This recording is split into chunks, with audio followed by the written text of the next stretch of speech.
53% or 57 points from the Pacers in Game 1 was the difference to get them to come over the top of Cleveland. And while some of them look like this, where Cleveland got caught in transition, a lot of them came from great penetration and ball movement from Indiana, as well as awesome off-the-ball movement, which I'm going to be interested to see how the Cavs deal with for the rest of the series.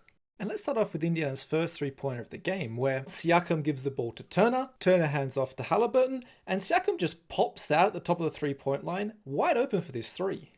But what exactly happened? Well, it all starts with after Siakam gives up the ball, he sets this purposely half-effort back screen on Mitchell, because what actually is happening is the Pacers are basically setting three screens for Halliburton. You see the down screen here initially from Naismith, and then you've got Turner and Siakam setting screens here at the top, which forces the Cavs to switch.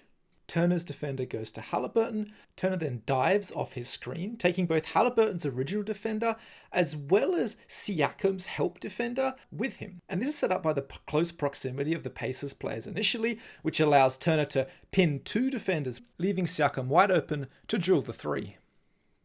Not all the Pacers' wide open threes came from sequences involving so many players. Siakam's next three a minute later came from a very simple pick and pop. We then had Halliburton's transition three, followed by Halliburton being a great mum, spotting Strus way too off McConnell and hitting him in the corner.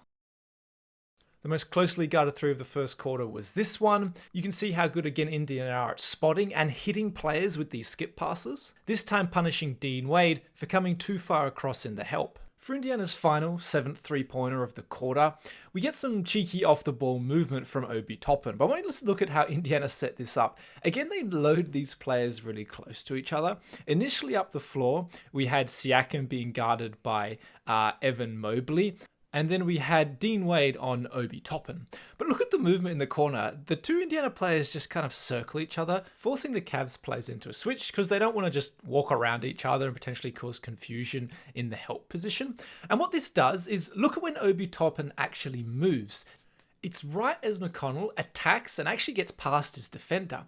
Toppin slips under the baseline, and watch Mobley's eyes throughout this play. He has no idea where Toppin's gone. McConnell finds Toppin. The wing player then has to help because of the fact he's gone undetected on the baseline here, lets him turn around, kick it out to the open player, who hits the sixth uncontested three of the quarter. And this ability to attack and get past your defender was a big problem for Cleveland throughout this game. Here in the second corner, Turner slips the screen setting for Halliburton. Halliburton simply just beats Sam Merrill. And this stops the defensive rotation from Cleveland. DeAndre Hunter knew he got beaten on the slip, which forces Mobley, the help defender, to pick up Turner. But we never get this rotation to happen because Halliburton gets straight past his player, which means Hunter makes the correct decision to double, make the pass as difficult as possible. And because of this no rotation, Nembhard is open in the corner. An important final note here is Halliburton sees this slip early, but knows the pass isn't there. So he attacks instantly, knowing that Cleveland won't have time to scramble and reset. And him having this situational awareness and the ability to actually do it is huge for the Pacers' success. In the third quarter, Indiana had a couple more transition threes, but I want to move us along to the fourth quarter, where we get another one of these really nice Indiana offenses, which is a little similar to the first play we looked at, where Indiana are using these fake screens to set up screens in the future. Let me explain.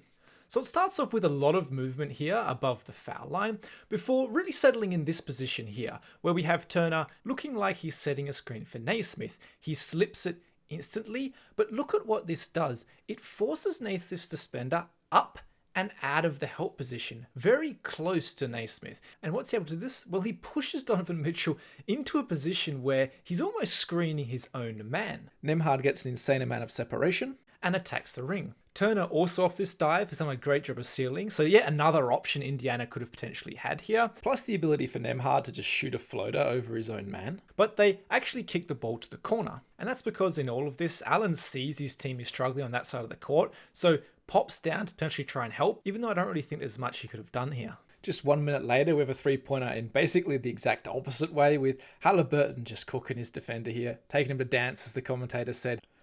That's then followed by this play, which looks like it results in a really difficult shot, but actually I think Ty Jerome was caught off guard by this screen, because look how quick it is. Turner is already on the way to set the screen before Halliburton even picks up his dribble, pointing and telling him where to go.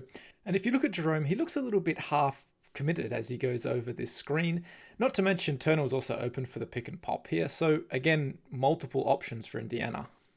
We then go back to a bit of a mistake from Cleveland. You can see here that the rotations off this screen at half court are just a little bit off. DeAndre Hunter's trying to tell Donovan Mitchell to pick up a three-point shooter. That rotation doesn't happen, and he actually ends up sticking with Turner, and that leaves Nembhard open for his fourth three-pointer of the night. So Indiana setting these screens, creating movement, probably getting a little more value than they should have in that last play in particular, but there are some great plays which cause a lot of movement for Cleveland's defense, and I'm very interested to see what happens for the rest of the series. If you like this video, please like and subscribe.